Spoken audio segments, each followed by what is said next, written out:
We are going. Welcome. Be seated. Get food. But we're gonna commence. I'm Checker Finn with the Fordham Institute and the Hoover Institution. Welcome to a joint Fordham Hoover Walton Family Foundation event.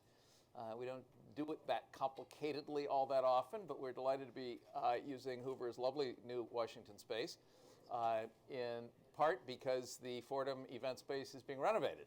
But it's very nice to have this opportunity. Anyway, it's a double opportunity to co-host with my colleague Robert Pondiscio, Vice President and Senior Fellow at Fordham, and a former New York City school teacher in the Joel Klein era. We are here, obviously, to talk with Joel about his terrific book, copies of which, courtesy of the Walton Family Foundation, are available, one each, please, in the outer lobby. Take one with you, and if you run quickly enough to Joel at the end, maybe he'll sign it. He's got a plane or a train to catch back to New York, I know, this afternoon. I don't think Joel actually needs very much introduction. You've got a very short bio on the back. The opening pages of the book turn out to be a riveting autobiography in which I learned a great deal about Joel before he became chancellor in New York City. And you will too if you read the opening pages. More chapters to his life than I had ever known about or frankly even imagined. So he then graduated into being chancellor under Michael Bloomberg. Did I think, as impressive a job, maybe the most impressive job of any school superintendent, school chancellor in America, and has now escaped from the toils of the New York City Education Department into the toils of Rupert Murdoch. But we don't have to talk about that part today. We're delighted to have Joel here, and we agreed that we would start with questions from myself and Robert, and then we will open it up to the audience. Joel has now done this several times at least, talking about the book, and is a veteran of talking about the book. So let me kick off with a sort of obvious double-headed question, Joel. What are you proudest of and least proud of from your tenure as chancellor in New York City? Well, first of all, thank you, Checker. Thank you, Robert. A couple of corrections right at the front end. You called it the Joel Klein area. In New York, we called it the Robert Pondiscio area. Yeah. So when I was one or two people called it the Bloomberg era, but we won't bother with that. Exactly. And the other thing, I'll be happy to sign a few books afterward if you want to. I should just let you know that on eBay, they're worth a lot more unsigned than signed. But if you want yours signed, go for it. Let me say, I guess, when people ask you the thing you're proudest of and the thing you're least proud of, I mean, I think that the chance to serve and to serve with so many good people who have gone on to so many different leadership positions, in some ways, I think it's the most enduring impact. It's not the thing that I was proudest of in terms of the work we've done, but in terms of you look around at whether it's commissionerships with Chris Cerf and other people, or district leadership, and you have people like J.C. Brizard, and you have Garth Harries and others, people that went on to do lots of nonprofits and so forth and so on. So the New York experience had long tentacles into the field of education, and I suspect in terms of its most enduring impacts, that's where it'll have its greatest input. In terms of what we accomplished in New York, and I'll be happy to unpack this for you, but I'm pretty sure the thing I'm proudest of is that the number of good schools, by some reasonable definition, increased significantly. That's not to say every school was a good school by the time we left, or there were no good schools when we started, but the actual number of good, high-functioning schools, and particularly in high-poverty communities, I think increased substantially. The thing I'm least proud of probably is that, and I've said this many times, and Robert and others have talked a lot about it, was the fact that I really didn't get the curriculum right until later on in my term. Early on, the curriculum we were using, I think, was not demanding and rigorous. I got a lot of help from Don Hirsch after several years, and I think we moved toward a core knowledge curriculum. But I wish I had gotten that a lot sooner. I think it would have much, much more impact. So those are just to open it up. There are a lot of other things, obviously, both in terms of things that I think worked and things that didn't work. But the measures that mattered to me most were those. Thank you. As usual, I forgot about the Twitter. So what is it? The hashtag is Klein Lessons. So Klein if you'd like to ask Lessons. a question on Twitter, just use hashtag Klein Lessons, and we'll see if we can get your question to Chancellor Klein. It will arrive at Robert's machine, not mine. I would just point out, you do not tweet. I don't. This is, I mean, it's just. I have enough bad habits. I've been talking about the impact of tweeting at the age of 68, and I find it really exhilarating, I must say. Well, you're young compared to me. And as I said, I have enough bad habits, and my day's full enough. So no, not yet anyway. So what was the hardest part of it? I mean, of the job from the book? Sounds like dealing with Randy and the teachers union, but you may have a completely different view of what was the hardest part of the job. I think the hardest part is that when I was in my private sector practice of law, I represented the American Psychiatric Association, and during that era, I did a lot of public speaking, and you needed a joke to kick off the speech. And my favorite joke, there was a raft of light bulb jokes going around at that point. My favorite one was, how many psychiatrists does it take to change a light bulb? The answer is only one, but the light bulb really has to want to change. And what I learned, the hardest thing about the system, which shocked me, was how resistant to change it was at every level, not just the unions, but the bureaucrats and the teachers. I think Ali Kimmel wrote in one of her blog posts, I mean, one of the successes of the book, she said, was it actually brings to life the oppressive nature of what it is to exist in a bureaucratic system that is utterly resistant to change. In the decade before Bloomberg became mayor, the graduation rate, 4-year graduation rate under very low standards was somewhere around 45%. And if you say for a decade, you would have thought the system was so eager to think about how do we do things new and different, and how do we succeed, and how do we improve for the kids. But the resistance to change was enormous, and that was the thing that felt oppressive. People used to say, what did I dislike most about you being chancellor? And they'd often say, I suppose it was getting up and reading all those newspapers beating up on you. It's not that I liked that, but the thing I disliked most was to be in an environment where really merit and innovation were so underplayed and yet so necessary and critical to the transformation of the system. So that to me was, and it was much broader in many ways than just the unions. There's a little vignette in the book about, I think it was when you were still on Livingston Street before you moved to Tweed, about the phone blinking. And they said to you something like, don't worry about it, it's only a parent. If you ignore it, it'll go away. Exactly.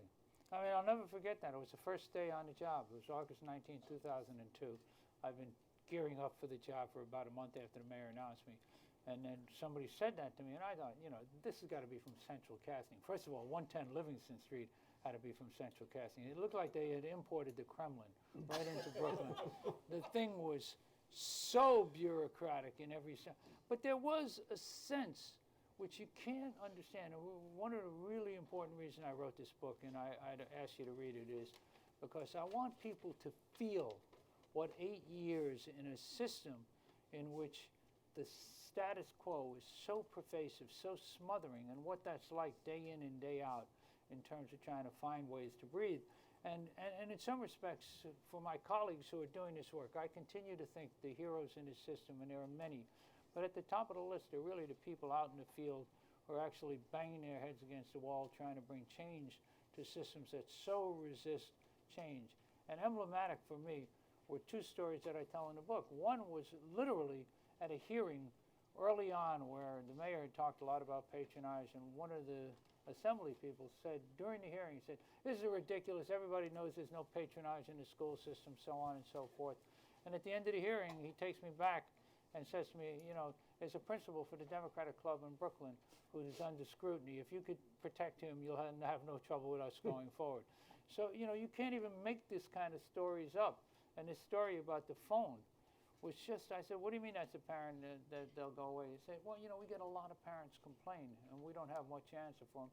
And they felt no obligation to find an answer for them. So it's a totally client-resistant culture. Now, if somebody big and powerful, if a politician calls, they hop to that. And one of the things that was really important, which anytime I spoke at Tweed, I always made the following point when I talked to some 500-600 people, many of whom pre-existed our arrival. And I would say, this is a system that runs on the principle that the greasy wheel gets, the noisy wheel gets the grease. And I said, to me, we should service everyone, but my heroes are the people who give voice to the voiceless. That kid in the Bronx who has no champion whatsoever, who's not going to get a politician to call us, that kid needs your work and your service. And trying to create that kind of culture was enormously complicated, but I actually think had some traction over the years we were there. Let me push you on that a little bit if I can. One of the criticisms that has been leveled against you while you were chancellor, and you respond to this in the book, is that you, and I want to find the quote, that you should have been more strategic about how you engage parents, public, and others, and I think you quote Jim Liebman on this. So on the one hand, do you think that's a fair criticism? And if you should have done it differently, how would you have done it differently? So I think it is a fair criticism, and I think it's a criticism of the school reform movement. I think we're too happy sort of talking among ourselves in an echo chamber and feeling comfortable and right about our values. We haven't developed constituency, and I think that was critical, and I could have done a better job. And I like to say, no Jewish boy I know has ever spent more time in African-American churches than I did. I mean, it was just part of my routine, and I learned a lot. But it touches a small percentage of the people that we need to touch. And one of the things I should have done a better job from the beginning is getting people out in communities, building constituency, greater relationships with faith-based leaders and community leaders and so forth. But I separate that from the service-based, parent-focused culture of the organization. And the second thing, which I'm convinced has paid us the greatest long-term dividends, by creating 160 or so new charter schools under the mayor and some 500 new public schools, all schools of choice. We created parent constituency. I'm a big believer when people talk about parental involvement, getting parents involved really in choosing schools for their kids is one of the most empowering things we can do. So on the political front, the community relations front, fair claim. And equally true, not figuring out better ways to engage our teachers. That buying the notion that the prism through which you engage teachers is through the union. Now, there were legal restraints on us, but I'm convinced that there are a lot of teachers who believe what I believe, that the current system is not working well for teachers, just as it's not working well for students. And a profession that loses half its people in the first 5 years ought to be taking a very hard look. Imagine if we lost half our physicians, half our engineers, half our lawyers in the first 5 years. You think anybody wouldn't be saying there's something dreadfully wrong with this? How do we think about it? How do we change it? So let me put Robert on the spot for just a second, since you were a teacher during this time. First of all, where were you a teacher and what were you teaching? 5th grade at PS 277, District 7 in the South Bronx. So the real question is, did it feel any different? Oh, absolutely. How? In How fact, did it manifest This is itself? actually something I was going to ask you about, because you had this, you get the sense from reading your book that you don't believe that there was a lot of movement. As a classroom teacher, I felt there was a lot of movement. Would it have been movement in a direction that we might have liked? That's a different question. But there was suddenly a sense, I would argue, and maybe Claire Sullivan, who was my teaching colleague back then, could also verify that her understanding is like mine. You got the sense that suddenly you had to sit up and take notice. People were paying attention. So your spine was stiffened, as it were, but did that improve the direction? Did it improve the quality of instruction? You had a sense of a heightened level of scrutiny. From whom? There was a sense of the bosses watching. Now, whether the boss is your AP, your principal, the local instructional supervisor, but there was a sense that you simply could not just go about business as usual. Again, it was a bit of an unguided missile, but there was a sense of that we were moving in a direction. Were you a union member? I assume you were a dues payer. I was a dues payer. I was not a union member. So did the union at your school respond in any way? The only thing the union at my school ever did was try to get me fired. Which Well, story They from don't my own believe memoir, in years they and don't years believe in from now. ineffective teachers, that union, right? Well, I'm not going to claim to have been a particularly effective teacher. I think there were two levels. One, I think Robert's right. There certainly is system felt impact. Some of it was caught up in some of the micromanagement, which I think in the book was overdone. And I think that Bulletin boards. bulletin boards, rugs, Right. those kind of things. Well, you know, a child can't learn to read unless he's sitting on a rug. On a rug, and if the mini lesson is more than 10 minutes, boy, that's going to destroy the kid's future. I'm Absolutely sure. right. So I think there was some of that, and that goes to the whole curriculum thing. The other thing I think does take a toll, particularly when you start to hold people accountable. I mean, one of the best things we did, and I write about it at length in the book, was really to trade off this bureaucratic micromanagement over time for a model of leadership, empowerment, accountability. and trying to bring sound organizational principles. So every principal in New York actually signed a performance agreement with us. Now, once they were on the hook, they were certainly out there making sure that you feel some of the pressure in the system. I'll never forget Jeff Canada once gave a speech before a whole bunch of people in New York. It was a little embarrassing, but it was funny. And he said, he said, when I opened up my charter school, the chancellor met with me and he said, look, Jeff, I love you, but I want you to do good stuff and we're going to hold you to account. And he said, and Klein said to me, in 5 years, if you're not doing really well, I'll close you down. He said, and I met with my staff and I told him the chancellor said in 5 years he's going to close us down if we're not doing well. And I told my staff, meaning Jeff, we're going to be the last one to go. So that kind of sense that there was accountability and responsibility, I do think reverberated around the system. I gather that the mayor backed you on everything or most things, or how would you describe the mayor's political support in particular? His political support was enormous. I mean, and he not only his support for me, but his willingness to take on the political fights. His view was I should focus on the school system. This was really different because before me, the chancellors were independent political players and had lots of political roles to fill.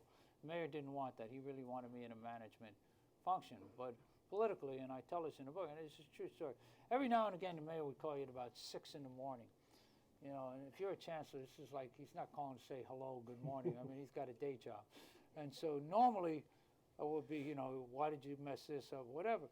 But every now and again he'd call me at 6 in the morning and say, I'm really furious. I said, oh, what do I do now? And he'd say, no, it's nothing you did. He said, Randy called for you to be fired. Now I can't fire you even if I want to.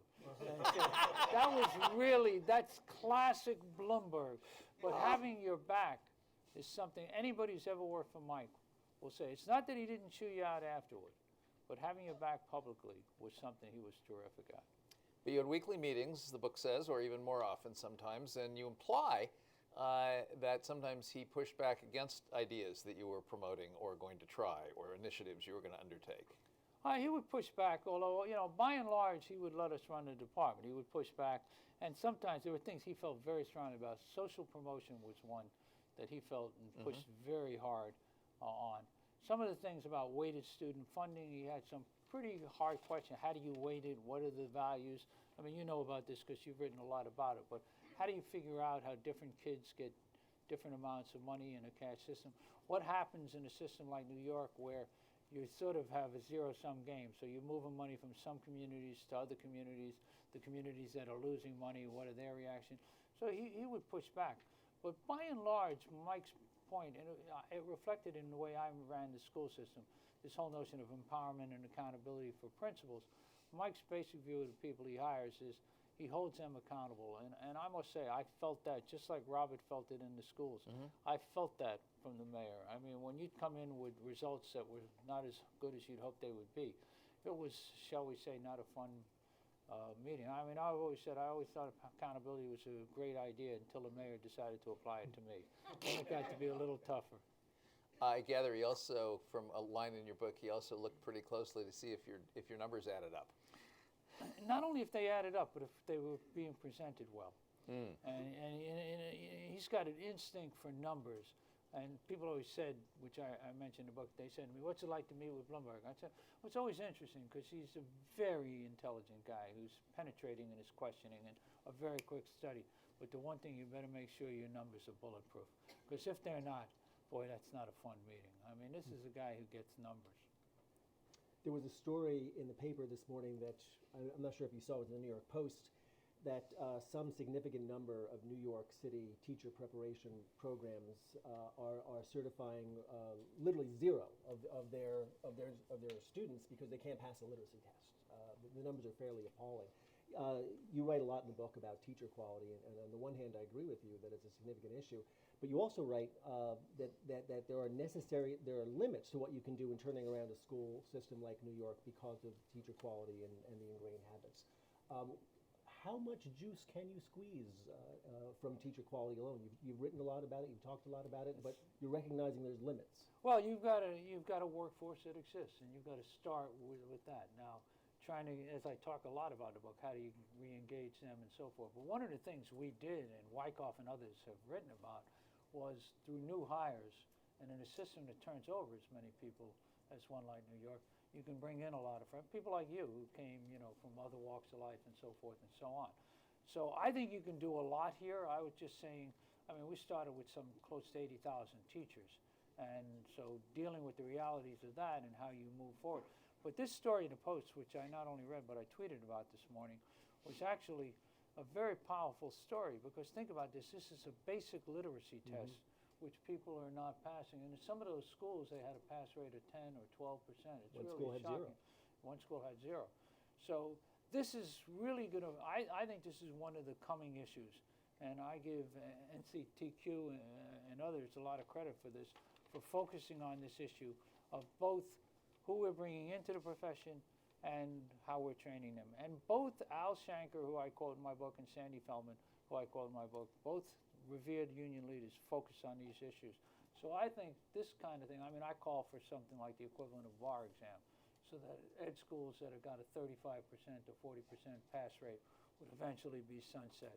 But I think this has real leverage and real potential. And however long it takes, we should insist on doing more and more of it. Fair enough, but in a country that needs 3.7 million full-time classroom teachers, are we going to find enough of those who can pass these? If we pay people rationally, I think yes. I think we can. I was not worried about that in New York. In New York, when we really started focusing on teacher quality, we were getting a lot of applicants.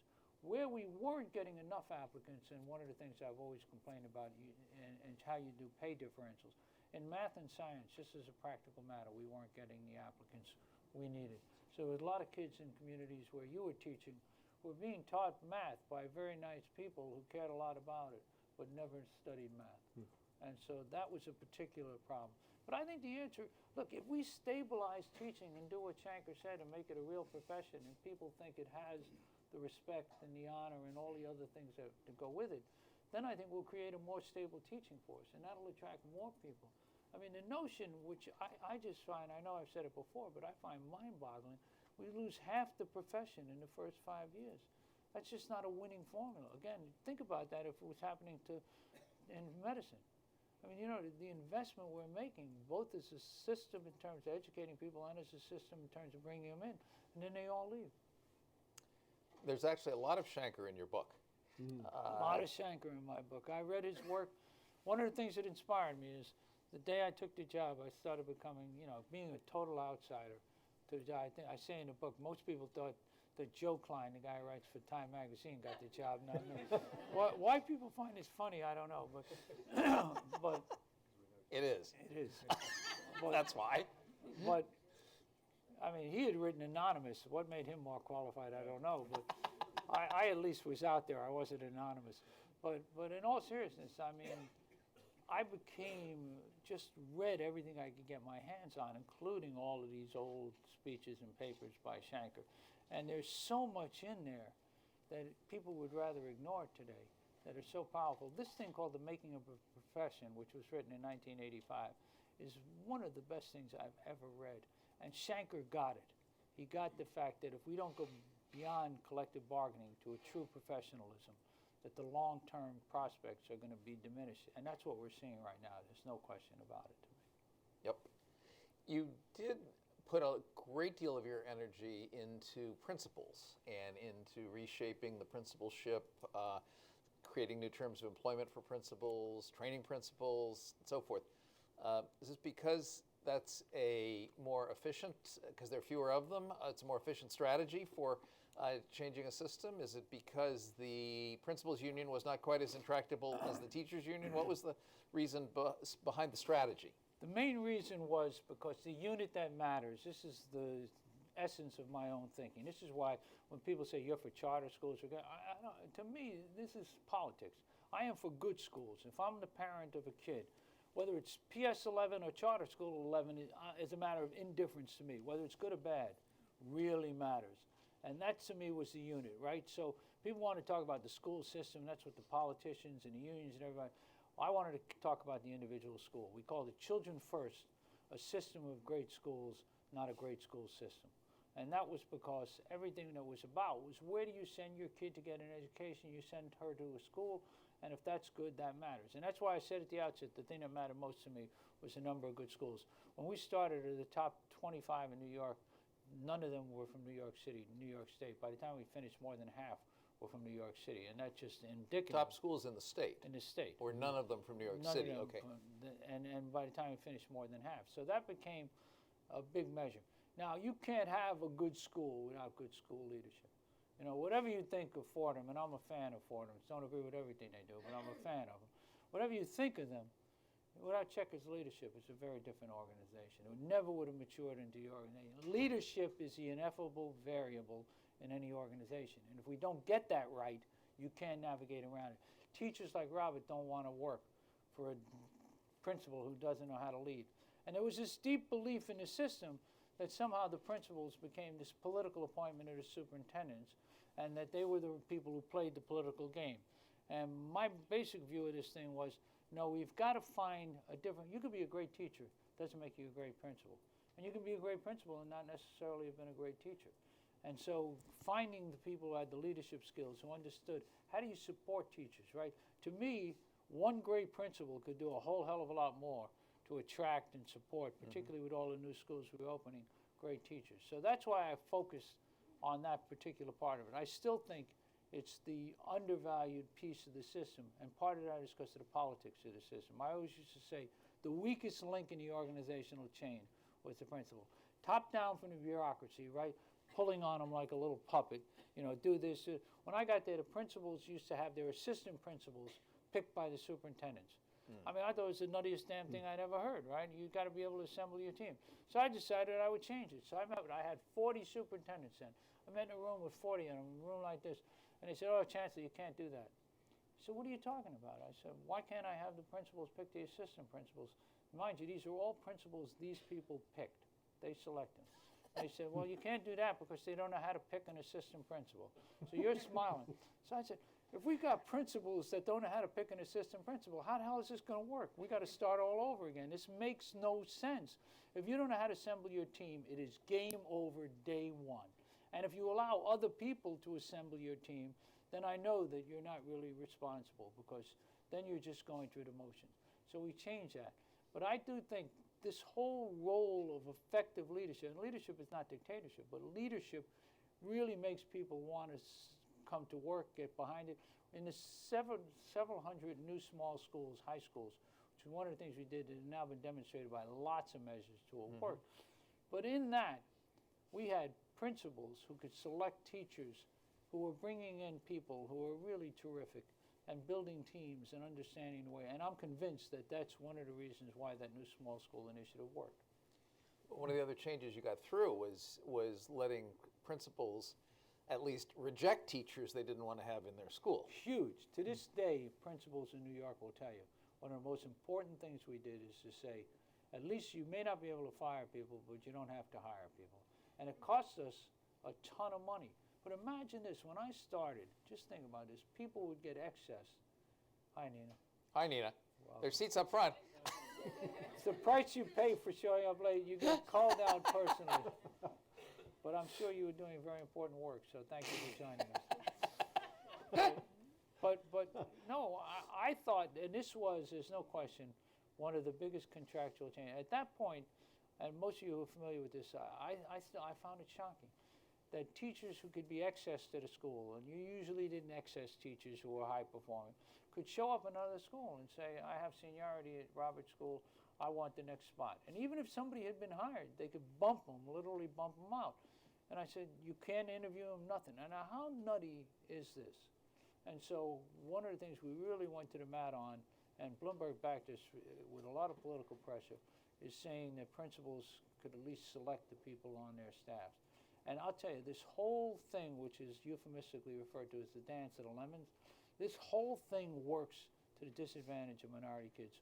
Of the shocking moments I've ever seen is 3 principals on the Upper East Side, all middle-class schools, meet with me in my second year before we made this change. And they say to me, I said, what's the worst thing we did at Tweed? And I thought they were going to say, well, this thing with the rugs or the bulletin board, I don't know. You know, so I thought, no, because by then I had kind of lost interest in the rugs. So they meet with me. They say, well, you sent us teachers who were accessed in another school to work at our school. And I said, yeah, because I told everybody, if this rule is in effect, we got to do this equitably. And they said, no, don't be ridiculous. Our community would never accept them. We live on the Upper East Side. We live on the Upper East Side. So I said to them, well, what should I do with those teachers? They said, well, that's your problem. See, no, but it's not my problem. That's a problem of the kids who go to his schools. Because that's what, when he's got 15 or 20 vacancies at his school or in central Brooklyn, they just put these people there, right? And that's the way the system works. So that when the music stopped, everybody had a chair. And if it was too bad for the kids, it was too bad for the kids.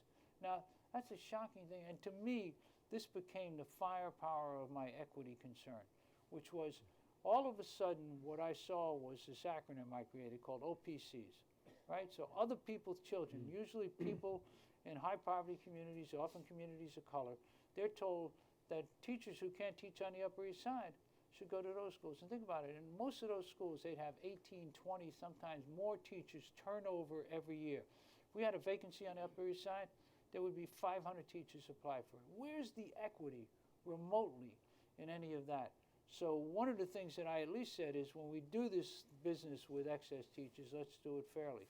And that began to put some pressure on the system. And so the answer is, of the things that endure, and if you talk to principals in New York, the ability to hire your own people and not force place people is really important. On the other hand, right now New York's got about $100 million of these people who are not forced placed, who have no position, and the system keeps paying for them. Sensible rule on that was you get a year.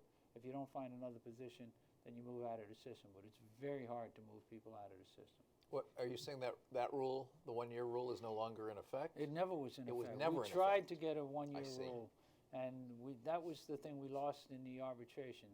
But I thought it was better to say you can't force a person on a school, even if it meant paying them fundamentally for being a substitute or whatever, than it was to force them on a school.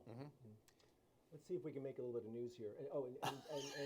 And send your questions if you're following online to #KleinLessons. Before you make news, I wanted to ask another question about money. Let's talk about the money weather. always makes news. Joel just mentioned about sort of waste of $100 million, and earlier you had made reference to a zero-sum game, but in reality, you had a lot more money in the system at the end of your time there than you did at the beginning, didn't you? A lot of money. Most all of it went to teacher raises. Yeah. I mean, Bloomberg gave the teachers a 43% raise, so the amount of money in the system over the course of the 8 years that I was there is a lot.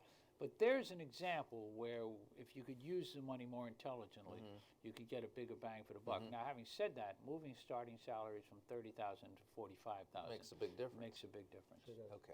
Okay. Late in the book, and this is a quote, you say that Mayor de Blasio will be able to roll back some important reforms and, in my view, do some real damage. And I kind of wanted you to say, what? What real damage do you expect? So it's hard to know, but certainly I thought when you eliminate the letter grades on the schools, that's a signaling impact that I thought was important. He was going to try to push back some of the charter things. So I think there are things he can do. But the point I make at that point, and one of the things people who operate systems understand, which is hard to understand sometimes on the outside, systems survive because they have constituency. Status quo has its protectors. Somebody once said to me, the school reform movement would do well to read Machiavelli and understand him. And we didn't, which is changing from a status quo that has protectors to an unknown future that you're trying to say to people, this will be good. The people who don't benefit from that unknown future, hard to mobilize, and the people who think they're going to get hurt from losing the past are going to fight like hell against you. So that's the dynamic that Machiavelli brilliantly points out. And so for us, what I was saying that thing is I'm sure they will change some things, and that's unfortunate from my point of view. However, what they run into is a new status quo with new defenders. So when they tried, for example, to shut down a charter school, the politics of that turned against them like that. True and enough. That, I think, is what happens when you create new status quos. Those 600 or so new schools we opened now have constituency that will fight for them in a way that would be very hard to undo them. So there are changes that they can make and things they'll do differently. But look, they got elected. They're entitled to do things differently. And some of the things they're doing pre-K, I think, are really stuff in the right direction. Okay. Have you had a conversation with your successor, Carmen Farina? I never talk about my conversation with government officials because most people who talk to me rather do it confidentially, so I leave it at that. I'll take that as a yes. I wouldn't do that. I would take it as what I said it was. The constituency aspect certainly did mobilize in the case of charter schools, thanks in no small part to Eva Moskowitz's astonishing capacity to mobilize. Something in the way she moves me. Something. But other things that are reforms worth having don't get constituencies. Letter grading of schools doesn't get a constituency, does it? Not enough. You get some parents kind of like it, or but they're not the kind of thing you can mobilize. The new small high schools have constituency because you have kids attending them. Right. If you tried to shut down those that were high performing and reaggregate them in a big congregate care, they would develop constituency. But look, constituency comes about from things that really impact your kid and his life. And things like letter grades or the role of superintendents. I mean, it's much too diverse and amorphous for people out there. That's why I said before, one of the great failings, in my view, of the school reform movement is we don't spend the time really doing the organizing and the work of developing constituency, and we need to do much more of that. But I think your point, Machiavelli's point, if you will, that people who do not yet benefit from something have trouble visualizing how they might benefit from it, whereas those that see themselves losing something from that change could picture it immediately. Well, that's why, for example, it's very hard to undo that forced placement rule in New York. Yeah. Because the principals, I think, really feel strongly about that, and they would push back in a big way. If they lost that right to today. And the unions never liked that rule. I mean, we created a whole group of people called ATRs, which are like substitute teachers getting full pay. And they don't like it because they get moved from school to school and stuff like that. Oh. So they pushed back. They created their own subchapter in the union recently, and they pushed back. But my submission is that's going to be a virtually impossible rule to roll back. So this one's incredibly wonky, but it goes to the question of rolling back. When I visited you one time at Tweed, one of the things you were most proud of was the new data system. I believe Liebman had created it. Now it sounds like it's being set aside by the new team. Data systems, of course, will almost never have a constituency except at think tanks, and maybe a few people in the central office. But was the data system, I mean, it was important to you. Why is it not important to the world to keep and have and use? Well, what they said when they shut down this one was they were going to replace it with another one. So it's not like they're walking away from data systems. Okay. But I think, by and large, again, I don't mean to say it's wonky, but it's a little diffuse. When I was there, I talked to lots and lots of teachers who thought the data were helpful to them. So it depends to me on what they replace it with, whether this is a serious erosion or not.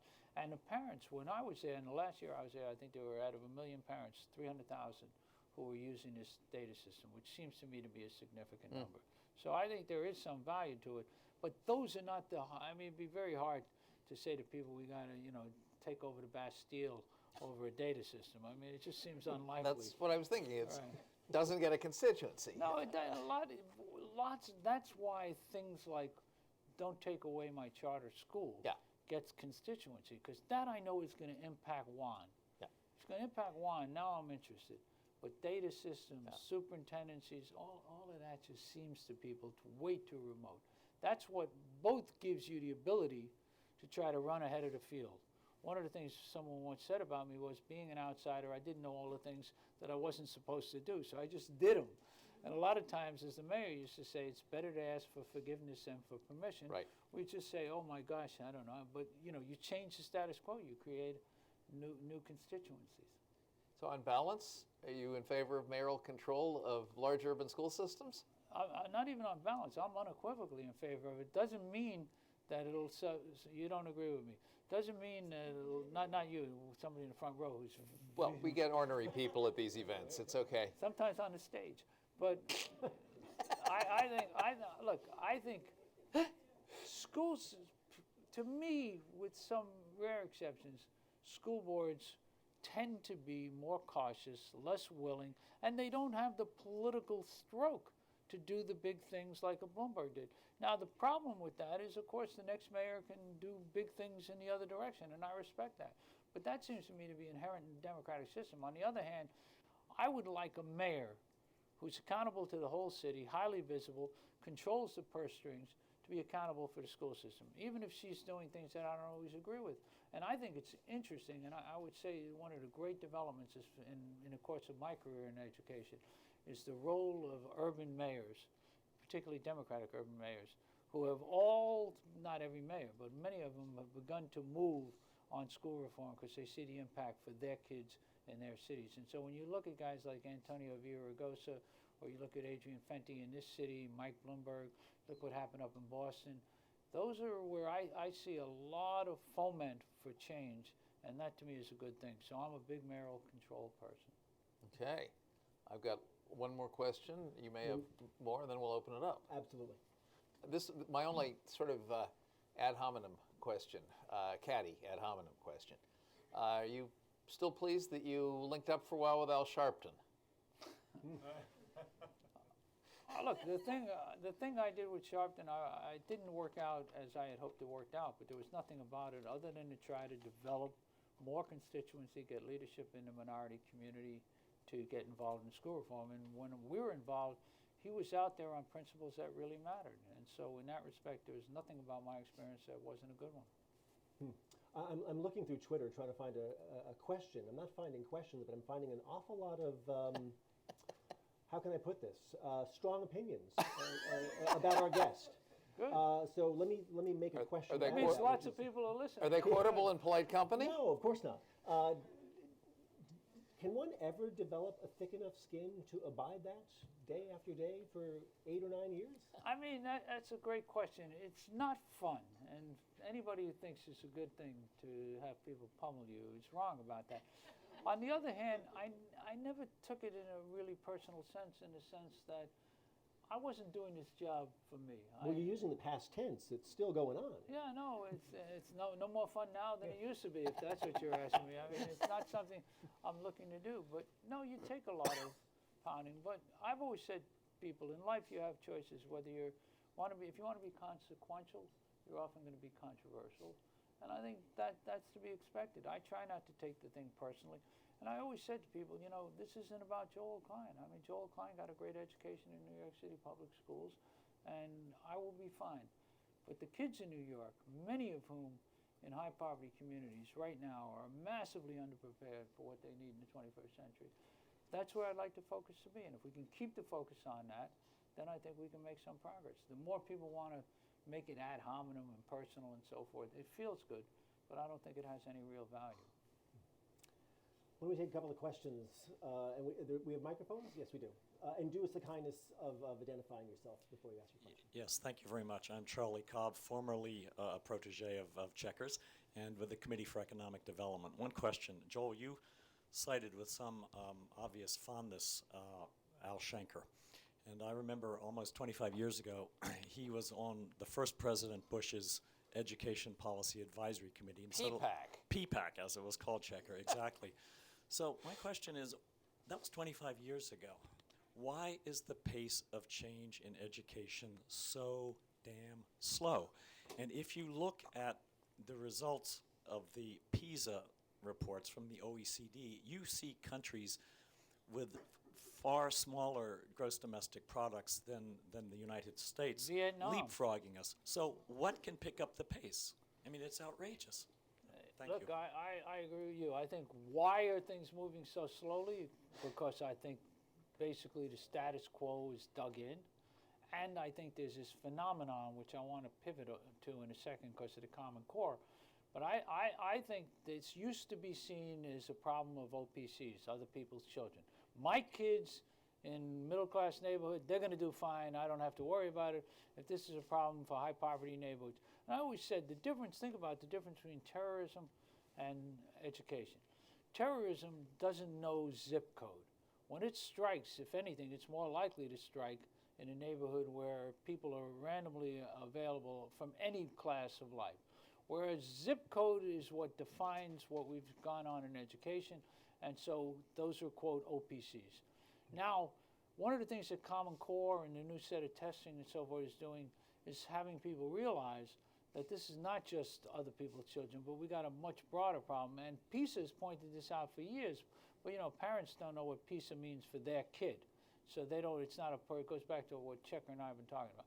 So I think the more people start to realize that we're being outperformed by Vietnam and Poland and other places, and not just our kids from poverty areas, but across the board, I think the more we're going to see a building consensus. But make no mistake about it, most people look at education as a divisible governmental service.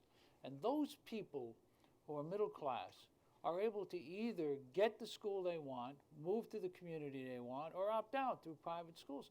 So it's hard to get them all ginned up for the kind of commitment and reform. Now, what I say in the book in the last paragraph, and the thing I feel most strongly about, is that people don't realize that OPCs, other people's children, are our children. And the future of this nation depends on creating opportunities for those people. We're going to pay a massive price. It's no longer viable to think that a kid who graduates high school or worse drops out of high school is going to be able to find a job in the 21st century economy. When I started school in New York City, and you know this from your research, when I started school in 1951 in New York City, 60% of our workforce were high school dropouts. That number is now fewer than 6%. So we've got a very different educational hill to climb.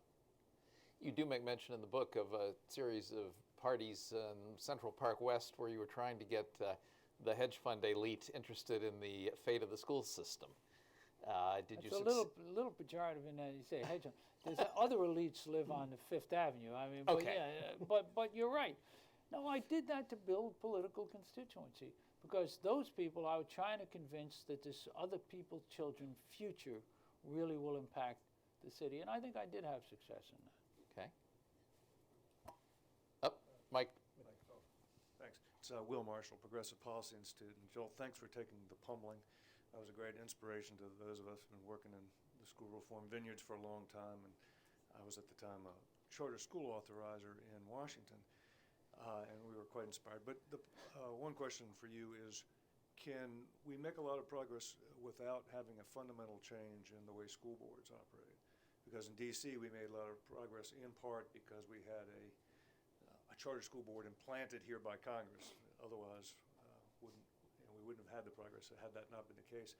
You talked about mayors and reform mayors who are doing a great job, but they come and go, including in this town.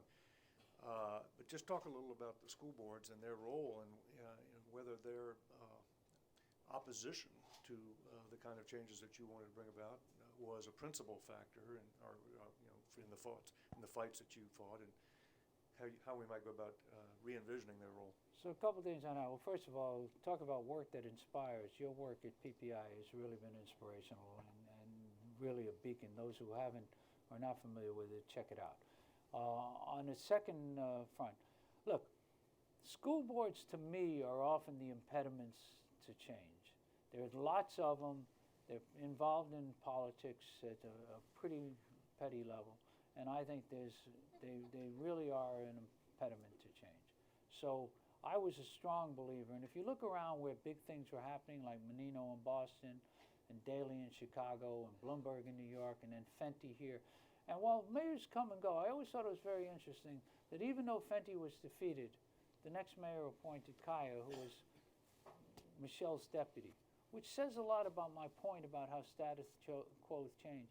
And I think if we're going to see big change in K-12 education, it's going to take strong mayoral leadership, and that's the model that I favor. And I'm not saying there are some functioning school boards that do a decent job, but too often I think politics get in the way of school boards. And I guess what I would like to see in America is not just at that level, but at the state and even at the federal level, the right kind of incentives to empower school districts.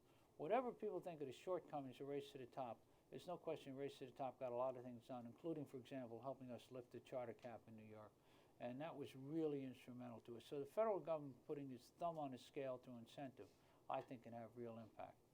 So, wait, picking up on Will and staring at Nina, charter schools, the mayor should be in charge of the system, but should the mayor also be in charge of the charter schools in the same city?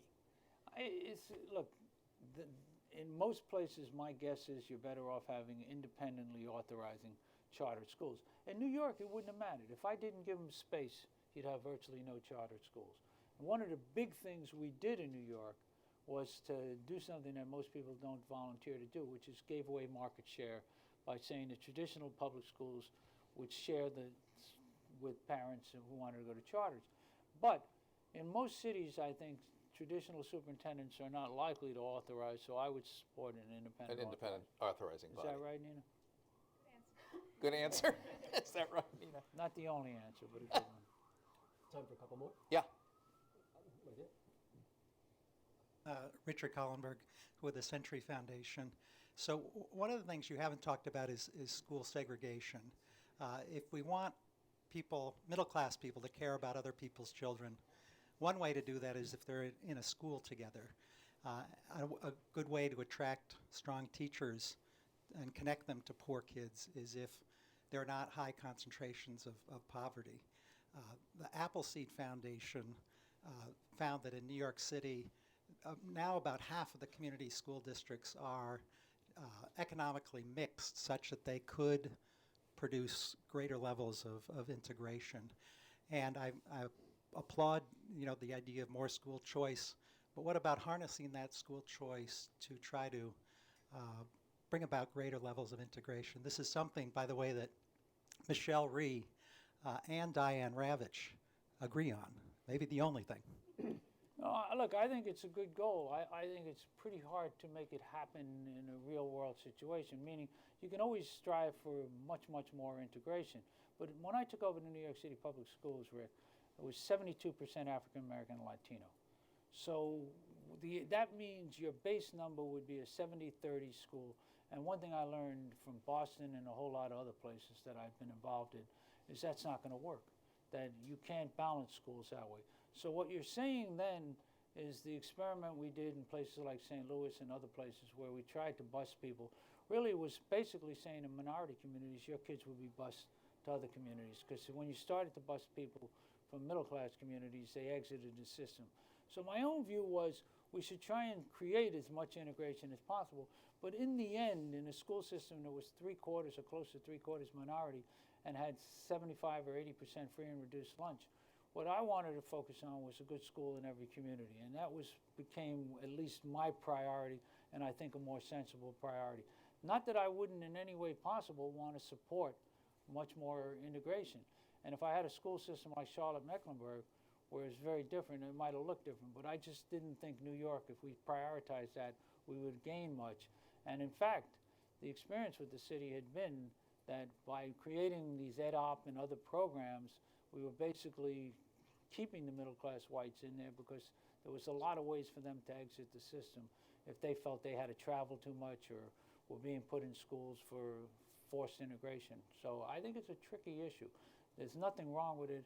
And residential, you may be right that school districts in the report, but most school districts in New York, when you get down to the neighborhood school, are not communities that are integrated. And that's always going to have an impact.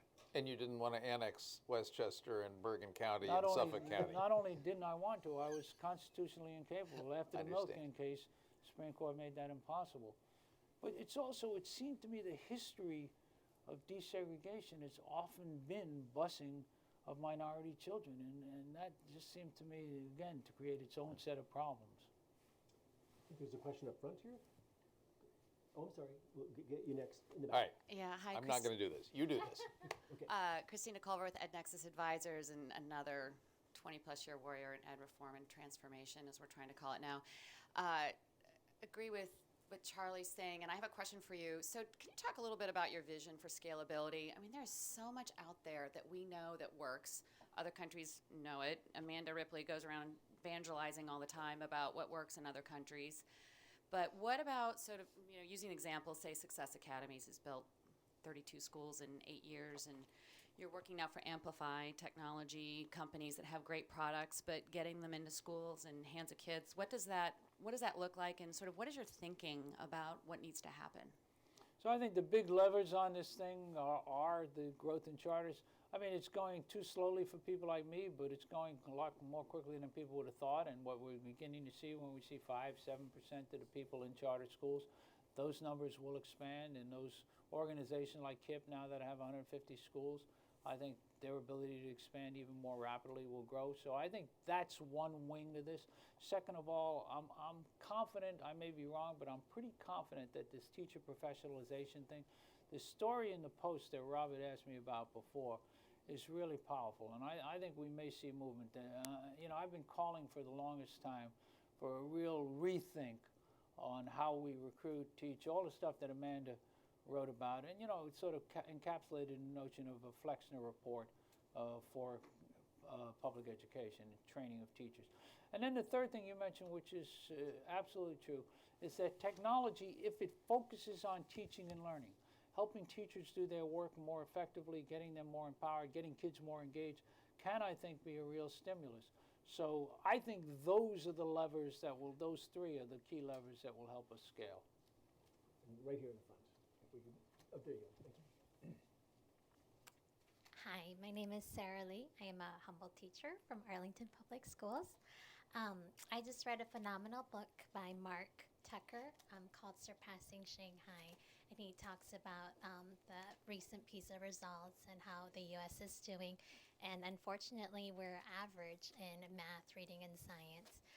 So how do we, I feel like a lot of people talk about the achievement gap between minorities and whites, but how do we really close the achievement gap globally? And I think that the New York Times recently, not recently, had an article about how if we were to compare Connecticut and Massachusetts to some of the different countries, that they're sort of on par or competitive, and but not all of the states are like that. And I think that the Common Core really helps bring that sort of coherence and national standardization. So the question sharpens So the the question. question is, how do we incentivize teachers to invest in math and science education? And because the U.S. doesn't have the system coherence like other smaller countries like Finland and Canada, so how do we create Okay. awareness?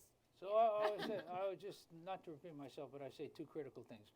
One, in terms of professionalizing teaching. When you read Amanda Ripley's book, which sort of tees off on some of the same issues that you're talking about, what you see is in places like Finland, Japan, Korea, you see very, very different where they recruit teachers, the way they train them, and so on. And second of all, and Robert's been beating on his drum for the longest time, curriculum matters. And one of my self-criticisms in the book is I didn't get this early enough. But we don't have, it's not just Common Core standards, but really rigorous, demanding curriculum. Too much time is spent in schools on what I call self-referential learning. What do you think about? What do you feel about? And mastering knowledge and doing higher sequence thinking and so forth really matters.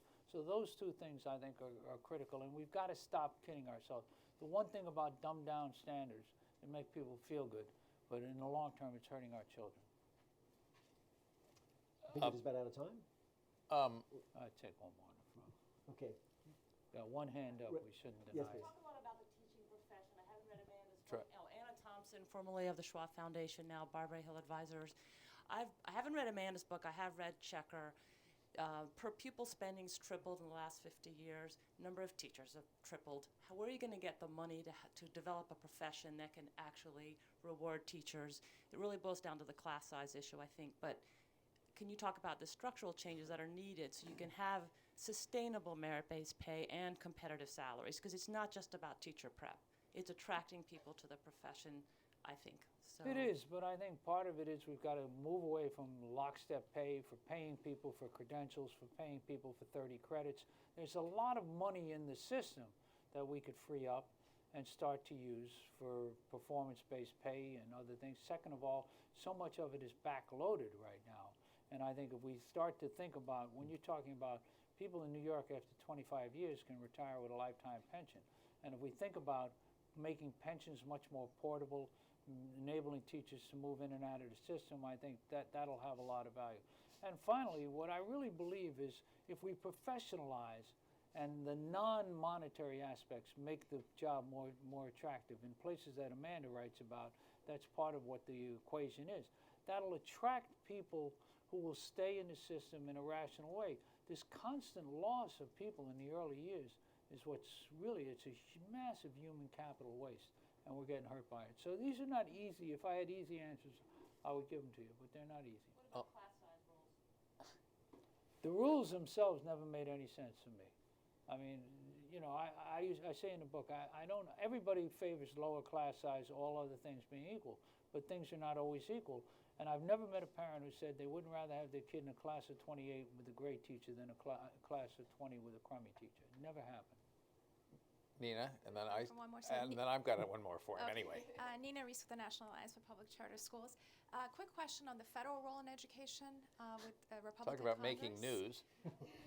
Look, no, for me this is no What news. are the no. three things they can do at the federal level, and your advice to the next presidential candidates? Well, I don't, presidential candidates, I don't give advice What to, can the but- feds do to help? Well, I think, first of all, I think there is an important role for the federal government. I know that's sort of out of vogue these days, but I actually believe it. And I think you can do things through incentives, and I think the model of Race to the Top has real value.